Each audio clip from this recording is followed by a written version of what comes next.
Olá, eu sou Paula Carina de Araújo, professora do Programa de Pós-Graduação em Gestão da Informação da Universidade Federal do Paraná.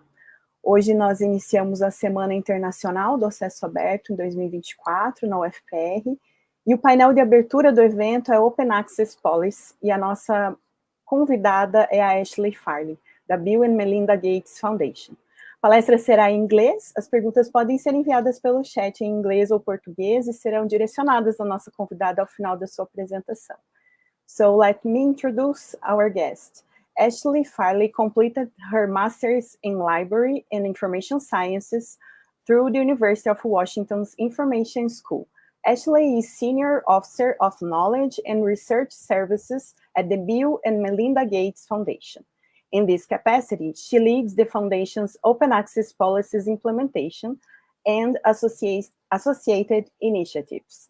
This includes leading the work of Gates Open Research, a transparent and revolutionary publishing platform. Other core activities involve supporting the strategic and operational aspects of the Foundation's library. This work has sparked a passion for open access, believing that freely accessible knowledge has the power to improve and save lives. So welcome, Ashley, and thank you for being here with us today. Thank you so much for giving me this opportunity. I'm very excited to present what we've learned over a decade of open access policy and answer any of your questions. So first, I'd like to start off with kind of a set of disclaimers. One being that I come from, working in a very privileged institution.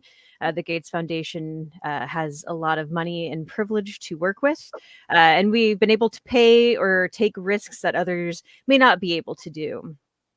And while the foundation works with many partners all over the world, and we're working on increasing our partnerships globally, kind of our view of open and publishing still remains very Western-centric, and that's something that we're trying to improve upon. My career is centered in librarianship. I work in both public and academic libraries my entire career. And so my perspective comes very much from that lens that knowledge should be a public good, that I want people to be able to have access to information to better themselves or their communities. I have not necessarily had to operate in the kind of publish or perish academic setting. And I often do use large generalizations, and that's not meant to minimize anyone's work. But I often think that having tough and critical conversations will make this ecosystem stronger. So a lot of times when I'm being critical of publishers, I'm using that in a very generalized term.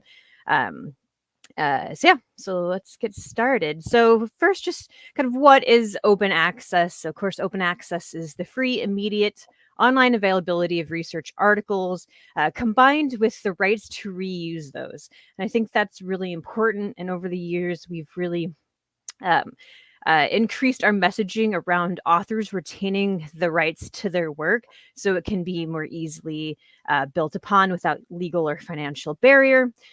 And we believe that this, will help further the impact of the research that we fund. So who's been paying for access all along? I think it was important to include this in conversations, especially when we're talking about business models for publishing, that traditionally libraries and other institutions that are subscribers have carried the burden of paying for all of this over time, that authors have faced fees also in the past for additional publishing charges. Many publishers and journals still do have these kind of page color figure charges that can add up to be quite a lot. So just want to acknowledge that the serial crisis is still here, and that open access, while is growing, there's still a burden on libraries to pay subscriptions over time. And then that's just now kind of becoming compounded by the open access fees on top of that. I also want to highlight kind of a high level, as we work in the research open access publishing space, we often are coming up against barriers like the use of faulty metrics. So while we all know that the impact factor is not a great measure of what impact in research actually is, it's still something that is quite pervasive. still used quite a lot in this space. And while funders, I think, are doing a better job of signaling what is important and try to move away from that shift without institutions being aligned with that, it's very hard to move. And the perverse incentive system is quite hard to shift because a lot of it is rooted in behavioral and cultural change that's needed. And some of the research we've seen around this space, while it might not say you need to publish in a specific journal to advance in your career, sometimes it does. But even if it doesn't, there's often a feeling that there's that pressure anyway to publish in those high impact journals. So that's something that we've been engaged in for many years now, but it's really hard to shift those. And as we change our policy and as we continue to do our work, it's something that comes up again and again. And then another element of this as well, I think it's important to consider when we talk about, open access or publishing on a larger scale. I think we are experiencing kind of an information overload. A lot of this is fueled by the publish or perish phenomenon, that you need to produce a certain amount of papers per year to be considered, a productive researcher. And I think we are having more and more open discussions that can be quite problematic and actually harmful to the research ecosystem. Niche disciplines can't keep up with what's being, published in the literature.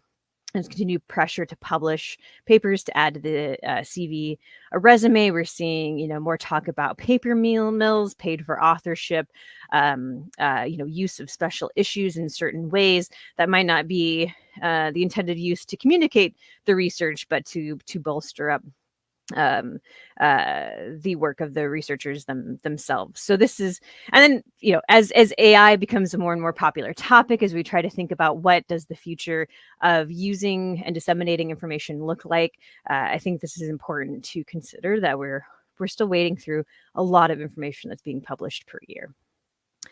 So that's kind of a high level kind of things that we've seen in the ecosystem right now, but where have we been from the Gates Foundation perspective? So we first launched the open access policy in 2015. It's been in all grant agreements since then.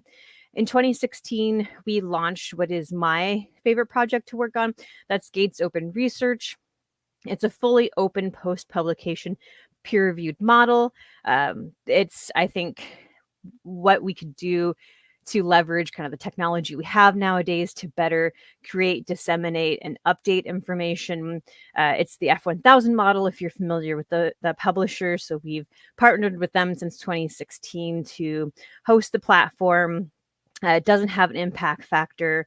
It uses full versioning controls. There's a lot of different elements that I think really make the research articles much more robust. They include a lot of data sharing, and it's something that I think is a model that should be replicated more broadly in the future. So, and I'll talk a little bit more about what we've done with preprints for the platform. So that's been running for a while now. In 2018, the foundation officially joined Coalition S, which you may know is a group of global funders that are trying to align on the Planet's principles, which are focused on making sure that research is open access. We actually put Plan S into place in 2021, which was a very interesting time to try and change a policy during the pandemic. But if anything, the pandemic was a really critical example of why we needed more openness, especially in publications, but also data sharing. We saw, kind of open research take off a bit in ways that the advocacy community of open research has been wanting to see for a long time, and we saw it finally in action. But I'm worried that, many years later, we are starting to kind of go back to the way it was done before. During the pandemic, we saw publishers take down paywalls, facilitate data sharing. There was, real focus on collaboration over competition, and I feel like we've kind of lost the spirit and the success of that. So hoping we can continue to advocate for those changes and make them longstanding this time.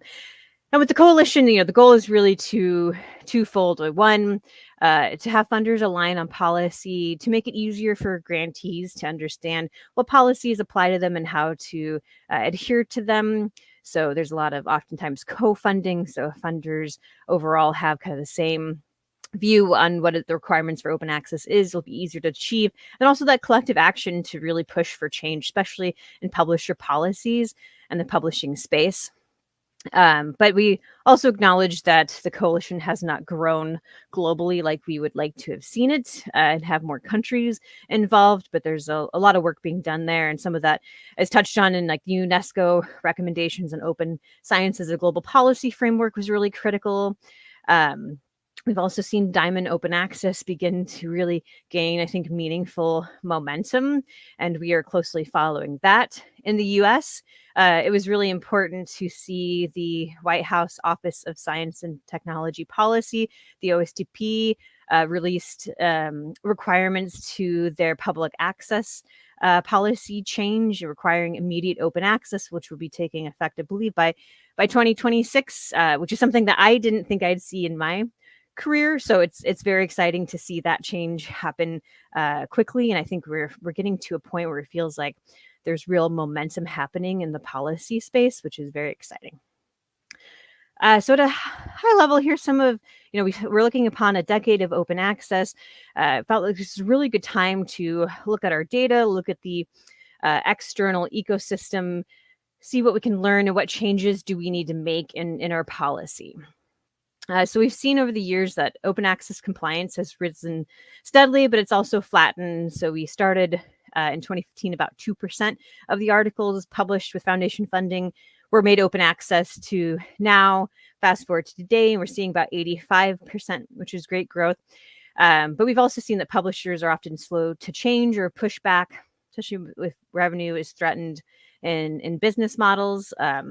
I've also seen that it's not really the authors driving the open access of their articles, but publishers. So if they see a mention of like a Coalition S funder or the Gates Foundation, they will push it down a specific, especially paid APC route, typically. And personally, I would love to see, the authors having full control in how they make the articles open access. So that's a big consideration for our upcoming policy change. And then, of course, the APCs have become the predominant business model. Other models are slow to grow and gain adopters. And then I think the community has reached an agreement that APCs have become really inequitable, with the highest cost being over $12,000 to make an article open access. This is, we've created an issue where we're trying to solve a problem of access to read, and now we've shifted that to an access to publish. So that's not the intended outcome of the open access movement. Seeing kind of more discussions, and what I'm really interested in is how do we grow the idea of publish, review, curate. Is something I think that will be also critical for overcoming kind of information overload. As a librarian, I want there to be as much information out there as possible, but also know that there has to be ways that machines and humans can consume that information. So what does that look like? How do we have alternative models that build upon curation, trust, and verification, which are all very important, but I also don't want to rely too much. I'll talk a little bit more about this on, the current state of peer review, and have to try to keep that at kind of any and all costs. I won't talk much about open data, but do, want to say that data is very important, especially to the foundation. We want early access to data to be able to make informed decisions, especially in how we fund and what we fund. And we also want that data to be more broadly available as possible to help further that impact. While we understand that articles are important for communicating the information and the kind of dissemination of the work, it's really the data is where the most further impact can happen. So trying to make sure open data is available. We've always had an underlying data requirement to the policy, but to be completely transparent, it's been very hard to enforce and to especially have the data be available in a fair way. So findable, accessible, interoperable, reusable. And there's a lot of reasons why that is, and that could be a whole separate topic. And then we're trying to work with other funders to kind of accelerate this change that we're looking to see. Over the years, we've managed the open access fees from a central fund. This might seem kind of boring, but I actually find it really interesting. And we think about how kind of money moves in the system and how we manage it. I do think having a central fund over the years has been successful for us because we really get to see and track our spend, so they don't come out of the individual grants budgets that we make, but we manage it all centrally. So we can kind of see that. What's, I think, really interesting, and I think the assumption is made that all of the articles that cite Gates Foundation funding have been paid for by the foundation, and that's not true. It's kind of not clear oftentimes of how the foundation is the one that picks up the bill. There could be, again, a whole other topic on kind of funding payment management streams and how each publishers tackle this. It can really vary. It depends sometimes on how the authors declare the funder. But anyways, we actually have seen that we're over the years being asked to pick up or pay for the invoice less and less. So we're paying for about 43% of all the articles that are funded by the foundation. So that shows us that, as we joined Plan S, Coalition S, we stopped paying for hybrid journal publications. Hybrid articles or articles that are published in hybrid journal, which still has subscription revenue for the paywalled content, but also gives the option to be made open access by paying the article processing charge or APC. So these are not fully open access journals. So we made that shift starting in 2021. And it just shows us there's a trend that there are either other ways and means of making the article open access and compliant with our policy, or they're finding funding elsewhere. And so this helped us, also make our decision moving forward and how we can change our spend. When we joined Coalition S and launched the policy change in 2021, I think it's important to note that we also the main shift was in the requirement of what be made open access. So when we first launched the policy, it was very much, it has to be the journal version of record that's open access, or it's not compliant. And now we have other options, which I think is very important as we think about what open access means and what it looks like, is shifting away from the reliance of the journal version of record. And allowing like the author accepted manuscript that can be shared in an open access repository. And we help grantees deposit those in Zenodo and PubMed Central. And that comes at real no cost to the authors or the funder. Of course, it does cost to host the infrastructure, but when we're looking at $12,000 per article, it's a very, very different sum that we're talking about. Yeah. Okay. I think that's moving on. Oh, so over the years, we've also been looking at other business models and the experimentations that's being done in the external space. So again, like I mentioned, first iteration was very much, there wasn't a paid option, the journal wasn't compliant. With Coalition S, we've enacted the rights retention strategy. So, declaring in the grant agreement that authors retain enough copyright to be able to share an open version.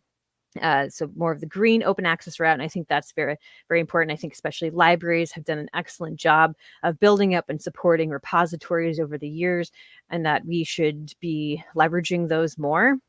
We also participate in the Transformative Journal program. That's ending this year. And I think it was, a really important attempt by especially the funders of Coalition S to work with publishers and journals that say they want to become fully open access and make that flip. We set, I think, very flexible kind of KPIs in that case to make that happen. But overall, we saw that especially for the larger commercial publishers, we were not seeing that flip to fully open access. There's a lot of reasons why that may or may not be, but after 4 years of the program, decided that it's not sustainable to keep that going, and that'll end. That's also one of the major components of why we made our change beginning in 2025. Most of the journals our grantees publish in are hybrid journals. And then transformative agreements, those have not been supported by the foundation ever, and that support will be, I think, ending for Coalition as well. I personally am not a huge fan of transformative agreements. I do think that they've played an important role. I do think there's ways that we can make them much more impactful and effective and actually live up to the idea of kind of transforming the journals themselves. But I think as they stand right now, there are a lot of issues that we can improve on in the future. We've done a lot of work around price transparency, especially through the coalition. So trying to really understand and have different projects that we know it costs to publish something, to host a journal. We know there are associated costs. We definitely believe in paying people for their labor and their work. But it's been very hard to, I think, have the community have a consensus and understanding of what those costs realistically look like. I think especially funders are now coming to the understanding that, especially with high APCs, that we are paying a lot for brand and prestige. And is that something that funders want to do? Is that a good use of our funds and money? Yeah, so I think funders have made also a lot of concessions working with publishers and trying to understand these costs, and oftentimes things like anti-competitive law can come up as a barrier. We've learned a lot working with F1000 through Gates Open Research, so I think we have a pretty good understanding of what it takes to have especially a well verified and curated article, and what the costs are associated with that. Trying to leverage tools as much as possible.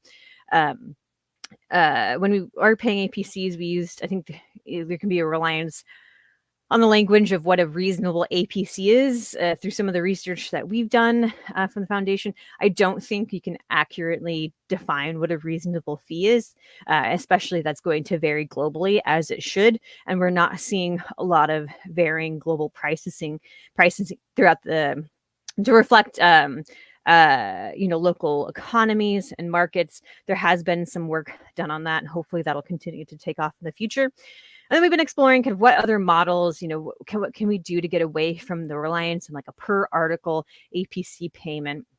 I'm a huge fan of the Subscribe to Open community. Annual Reviews has kicked that off. It's a great community of practice. I think there's a lot of potential there.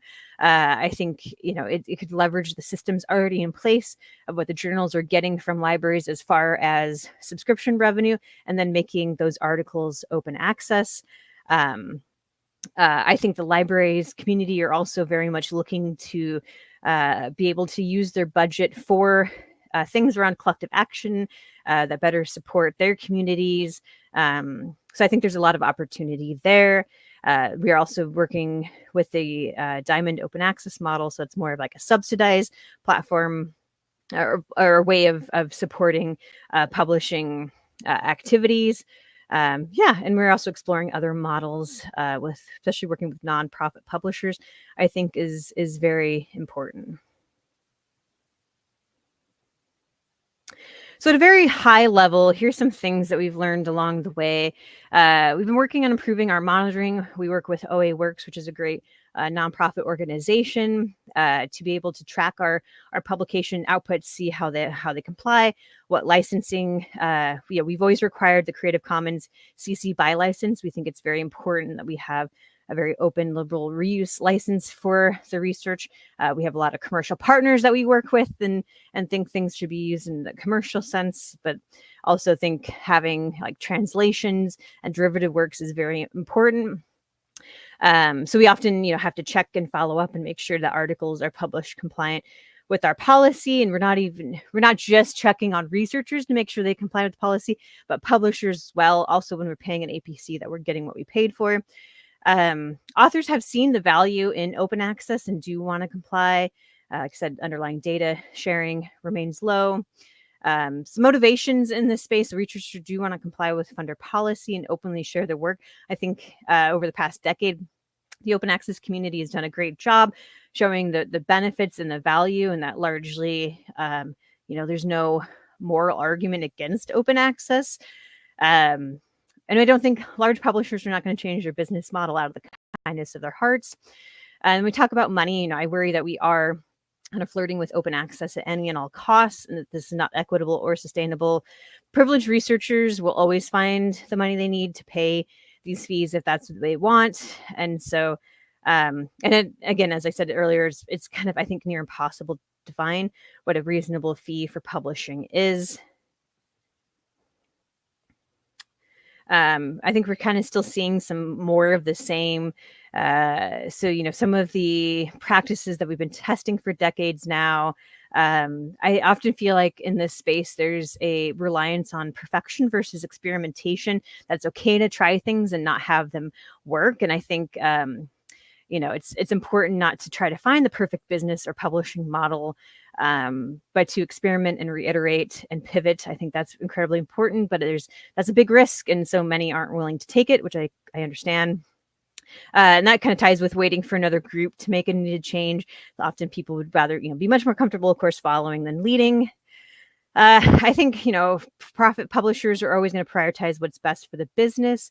And there's also the growing trend of data broker influence, and kind of, again, like the articles are one part of it, but the data is so much bigger. And I think researchers should really be paying attention to how the work and data that they generate is being used when they sign over those rights to the publishers. And I think we're starting to see that more with the focus on AI, like how that information is being sold to AI companies. Transformative agreements aren't really transformative. And the concern, and I see the community talk a lot about, the continued labor and money of librarians, funders, and researchers that are given to the publisher community at no cost to them. Like, how does this keep the certain kind of problems and ecosystem running, and what can we do to change that? And then more on personal level, kind of what I've learned about open access, like I'm a huge policy nerd. I think policy is really important. I do think it helps drive behavior change, people to pay attention to policy. Policy is a good tool to also educate, but also, enforce certain outcomes. The open access does not have to equate to expensive publishing or low quality outputs, or the open access is lacking a certain rigor and peer review. Sadly, I think, after the many decades of open access, we still have some of these perceptions remain, and it still exist. I do want us to continue to learn more from, how information flowed during the pandemic, how we worked together during a pandemic to solve critical issues, because we have many more critical issues that are still, we're still facing globally. And I think kind of coming to terms that most publishers are unlikely to give up the control. So we have to try different ways to change the system. And the importance of partnering, though, with those publishers, vendors whose missions, values, and actions line up with your own, I think is incredibly important. And we're seeing a lot of great things be achieved that way. I just want to kind of highlight, that there are a lot of great groups, organizations, models that have been around for quite some time, who are really walking the talk. And I think oftentimes, these groups can get overlooked, or these models can get overlooked in discussions where, I think especially with the Diamond open access model, there have been many journals that have been longstanding that produce great work and support the research community in great ways, that have been doing so for decades now. And it's just easy to lose those examples and experiences when having these discussions. So I think it's really important to call them out. And this, of course, is in no way comprehensive, but just trying to highlight a few of the examples I see from a day-to-day. Okay. So now, looking ahead, kind of what we're doing with our policy change in 2025, I think we've realized that, we've ignited tangible change in scholarly publishing, but our journey towards something that's truly equitable in knowledge remains unfinished, and is aligned with our overall mission to promote equity for all people around the world. We must work towards a more inclusive future in research dissemination. And so this is where we're headed. This is the vision. We really want to foster a publishing ecosystem that is actually equitable and inclusive. And so we're rolling out a refresh policy in 2025 that we hope, may not directly address, but at least will start to pave the way to address inequitable practice in scholarly publishing. And I love the idea of aiming to inspire a cultural shift away from prestige and privilege in publishing to one that champions equity and access above all. And how do we think that's going to work? So first, it talked about with each iteration of our open access policy over the last decade, We've kind of moved the requirement of the journal version or record being the only one that can be made openly available, to also, with Plan S, it was the author accepted manuscript. Now we're moving forward to what I kind of feel like is the last version of the article that authors have full control over, which is the preprint. So something that's, they're able to submit to a preprint server when they're ready for it to be shared more broadly or is being submitted to the journal. I think that's the kind of the last version that really authors have full control over before it's submitted to a journal. And with that, we know that preprint servers are typically funder subsidized, so there's no cost to author or reader. We've seen the trends around our APC spend. So while we are paying for about 43% of our overall output to be made open access, our average cost is going up every year. Our average cost per article is now over 2,800 USD. And we spend about $6 million per year to make our outputs open access. And we're, talking about 3,000 so articles. So it's a lot of money for a small amount of papers in the scheme of the millions published per year. So that seeing those trends led us to the opportunity to discontinue support for APCs and paying for articles, especially on an individual basis. And that we are hoping then gives us an opportunity to reinvest that $6 million in ways that better support open access business models or infrastructure. And I think what's important to me is that that money then benefits more of the global research community and not just our grantees, which are already privileged enough to be Gates Foundation grantees. So how do we broaden that support? So just a couple things on preprints, those are kind of considered early versions of research that are made available kind of before on submission to a journal. They have yet to undergo formal peer review, but then they're broadly available for peer review or feedback from the community. They bypass lengthy publishing timelines. So we saw during the pandemic, especially global health, public health, preprints took off because we needed the traditional publishing system, I think, struggled to adapt quickly in that space. And we've seen, I think, interesting things in both models of sharing preprints or going through, a quicker peer review, traditional publishing, what that looked like in the outcome. And we do require that they are published with a CC BY license. They're important because they allow researchers to share their work openly and rapidly at no cost to them. We're starting to see policies and behaviors change around citing preprints. So I think especially important for early career researchers, you're able to cite your work in applications or grant reports, grant applications, things that wouldn't be possible if you're trying to wait for a final publication. We think that they provide the most equitable benefit to grantees, researchers, and the broader community. And I think a really important element of that is that preprints are journal agnostic. So the research can really be evaluated on its own merit and not by a journal title.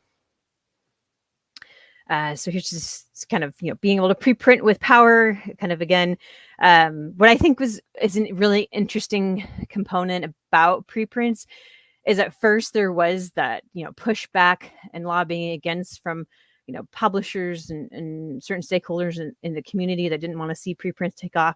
But with time, like authors really used their power. Like they were not going to wait any longer to be able to share the work. So I think it really shows that there is power in the researcher and author community to be able to say what their needs are. And I think, despite initial pushback, publishers could no longer stop the practice. I think it opened the opportunity for researchers to take back more control of their work. Oh, and then we're seeing more opportunities for that kind of instant and more broad feedback on preprints through different community applications like PubPub, Peer Community In. I've actually seen a lot through social media, and I always think like this is such a great conversation around the research that ends up being lost. So how can we capture that? So here's kind of the top 5 facts All grantees, sub-grantees will be affected by the policy change beginning in 2025. Compliance is mandatory. We do follow up.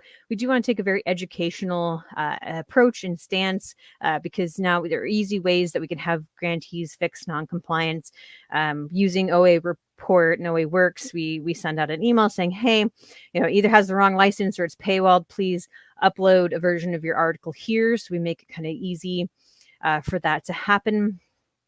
Really reiterating that grantees, though, should still retain their copyright when publishing. No article processing charges will be supported for articles submitted after the policy change in 2025. And then we, again, are looking at alternative models and how we can support the growth and change. But we are cognizant and want to make sure that authors also do retain the ability to publish in journals of their choice. We don't want to impact where and when grantees can publish their research. We're simply mandating that they preprint first, and then we see the system working in parallel. We hear a lot of feedback that, especially with the career advancement needs, that grantees aim and need to publish in certain journals for that. So we still want that to happen as we try to change and make a culture shift more broadly. We know that's not going to happen overnight. Yeah. So what are some next steps? So kind of coming back to this idea of a publish, review, curate system. So we've operated Gates Open Research for many years using this. We're looking to see how we can extend that, leveraging the preprints and preprint servers to begin with. We're also still trying to work on bolstering up the underlying data component, which is something that I don't think typically happens with preprints, but really starting with how do we make sure that articles have robust data availability statements so we can at least understand where data might be linked to in a repository. Things like that. Around the review piece, we've been partnering with Rapid Reviews Infectious Disease. And so they've been going through and reviewing Gates Foundation preprints. We also have recently announced partnership with Pre-Review. And so building up that community support for peer review training, peer review of preprints. I think it's really important too when we talk about equity that we're also helping earlier career researchers come into this space and find a way to share their experiences, expertise, and on these topics when traditionally they might not be invited to peer review or be part of that community. And then I think the curation is going to be probably the hardest aspect that, of course, is not solved for yet, but aside from, grantees needing to publish in certain journals for career advancement, we also know that there's the readership and audience piece as well. I do think that's something that most journals do a great job of, is building that community. So how do we kind of replicate that community aspect, but not built on like the article as a container of information and a journal as a container for that community? I think that's going to be harder to do, but I think that as this is an emerging space, it's exciting for what we can do. We're focusing on making sure our preprints are indexed and are discoverable. I think that's the kind of the important first step for that. Again, yeah, just a quick, we work with OA Report and OA Works to collect all of our publication data. And that allows us, we're now building up this capability to try and track our preprints. It's been fascinating to learn kind of where the gaps in metadata are.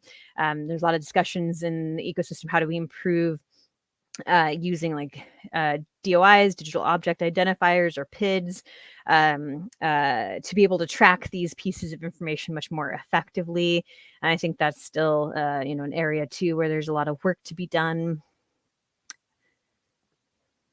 And then just want to highlight, so on top of Gates Open Research, which again, we've launched in 2016. I think it's been a good experience for a lot of our grantees that have chosen to publish in an alternative model, leverage open peer review. We wanted to have an option for our grantees to be able to still have similar functionality for just preprinting.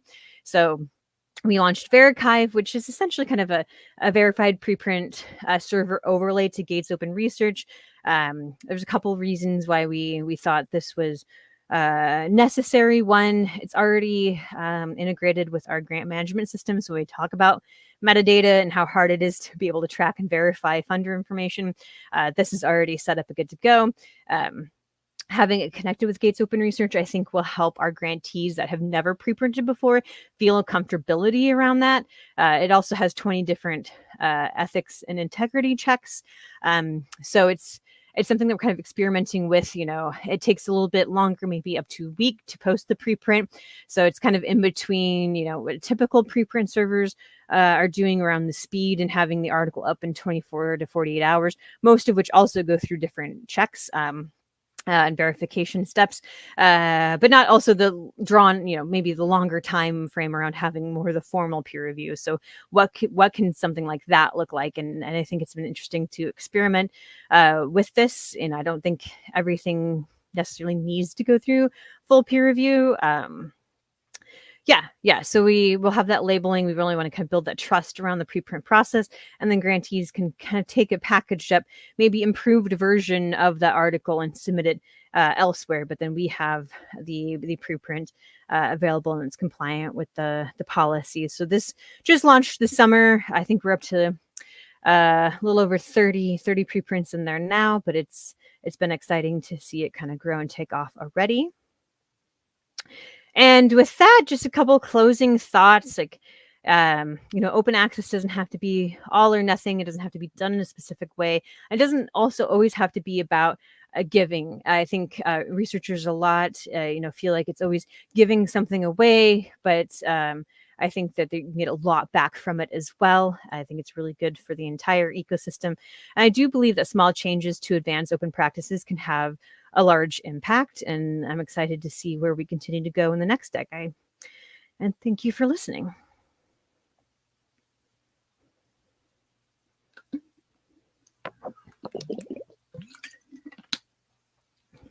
Oh, I think you're muted. Thank you. Thank you so much, Ashley, for sharing your thoughts and all this experience from the foundation. So now I think we can start our Q&A session. So we have a question here from Caroline Lima. Let me share here. So she says, Ashley, what do you think influences a researcher with the financial means to choose where to publish and to opt for open access? Yeah, I that's a great question. And there's a couple of components I'd like to touch upon here. I think what I've seen over a decade of open access is the way that, especially our grantees, I can't speak to larger groups, published before there was even open access or open access options, I think persisted throughout. So if they were always going to target certain high impact journals that they felt were important in their discipline and space, that's what they continued to do. And then if they were able to say pay $10,000, $12,000 to make it open access, then that was an added benefit. And I think an added benefit because it really shows there's a lot of research around open access citation advantage. I think it's kind of a no-brainer that if there's no paywall, more people will read it and access it and then thus cite it. So I think they continue to choose the journals that were considered the most influential in their space. And then if their open access was they were able to pay for it on top of that, that was just an added bonus. I don't think I've seen a lot of shifting and publishing practices based off those things, but with the kind of pay for open access component, I do wish researchers would communicate more to publishers, and I'm sure they have. It's hard for, I think, the community to see this, but at least in the grantees I work with, like, I'm always encouraging them to ask for waivers, to state that this is really expensive publishing. I ask authors a lot of like, okay, you went through this article publishing process and now we're paying $10,000 to make it open access. Did you get the value out of that in the process? And I think just having those conversations is important. And not that I think that waivers are in any way an equitable solution, but I think right now they are necessary. And I think publishers need to hear more from the research community about these issues. Okay, thank you. So I have one question too. So the Gates platform, Gates Research Platform, is an infrastructure only for researchers, only for grantees or Yeah. for other researchers? Great question. Yeah. So at this time, I mean, Gates Open Research has always been for Gates funded authors. F1000 does have their own platform, but it is an APC based model. So you would have to pay to publish there. Verarchive right now is only available for Gates funded authors. But I think that there's a potential for that to change. And I think all the funder platforms, so Wellcome Trust has one as well. Like, we're very cognizant that that's great for our grantees, but again, doesn't solve the bigger equity issue. I don't think we're prepared to open it up entirely, but I do want to see what we can do. And I would keep an eye on the European Commission has launched Open Research Europe, which is their version. And then they're also working towards having a more open source nonprofit version that I think would be globally available. So working on it. And I think the biggest issue is, one, making sure the infrastructure is paid for accurately enough to handle the potential volume of it. Okay, that's great. So you talked about data sharing and open data, and that is a topic that interests us a lot. So what are the challenges to encourage researchers to share their data? Or if there are another challenges that you face? Yeah, there's a ton of challenges in sharing the data more openly. Some of them technical, which I think are the easier ones to solve for. So like being able to provide repository support and guidance is where we see the most success of, like, hey, put your data here. We'll help pay for that. I think that's important, something that we need to scale up. But I think there's also still a lot of cultural reasons. Oftentimes what we're seeing is, if we don't have the right conversations up front in the grant agreement of, like, this is the data that's going to be generated, this is how it should be curated, have a data management plan, there's very, very little chance that by the time the work is done that the data will be in a shareable format. And getting that in a shareable format can cost a lot more time and money that researchers don't have. So we're trying to think of ways, to have these conversations up front. And then what we see from, the journal underlying data side, like, most journals still don't require data. There's still a reluctance to share underlying data if grantees and researchers think that there's still value for them to derive from it, or value for them to get in other research and stuff. There's a reluctance to share. So those cultural shifts, I think, are the hardest ones for us to tackle. And that's why I think policy is really important. But as we set stronger policy around data sharing, then we also need the infrastructure and tools to get better and easier to access as well. Okay, so because there isn't this infrastructure yet, so they don't comply sharing their data when the grantees. We have mixed results with compliance. It really seems to be where they publish. Like, for Gates Open Research, we require the data sharing and also help make recommendations. So all the articles published there have strong data, and we don't expect there to be data shared that might have any ethical or private reasons, but we want to know where the data is and how it can be requested. So the data might not be open, but if it's in a repository that someone can make a request to access and have that managed sharing, we consider that compliant. We're just trying to really get more advanced than, email the author for data access. Like, we know that doesn't work and that's not effective, but we also know we can't request that, all data just be put in a repository that anyone can download.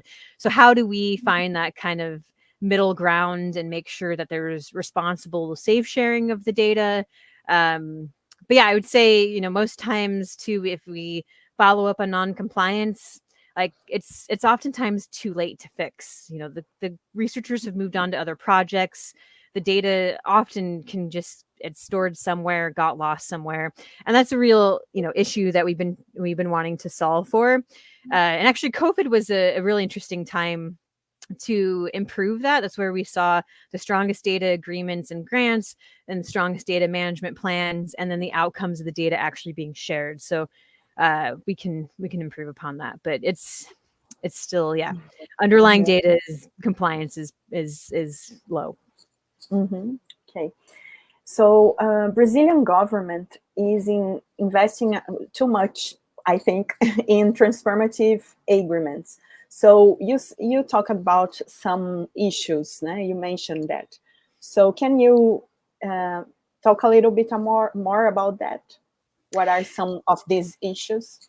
Yeah. So I think for the transformative agreements we've seen, it's usually library institutions are kind of changing how they negotiate with publishers, and are trying to include both the ability to read, because even with open access growing, it's great, but there's still so much back content that is still paywalled, and most of that content, it's hard to conceive of opening it up.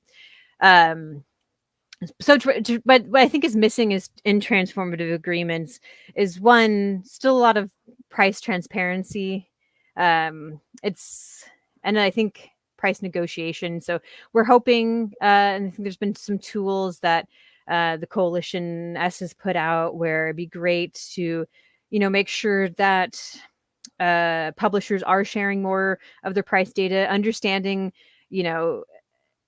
different institutions paying fairly based on a scale. Like there's not often that ability to share that information. We've even seen in some transformative agreements, the institutions have a hard time knowing what journals are actually covered.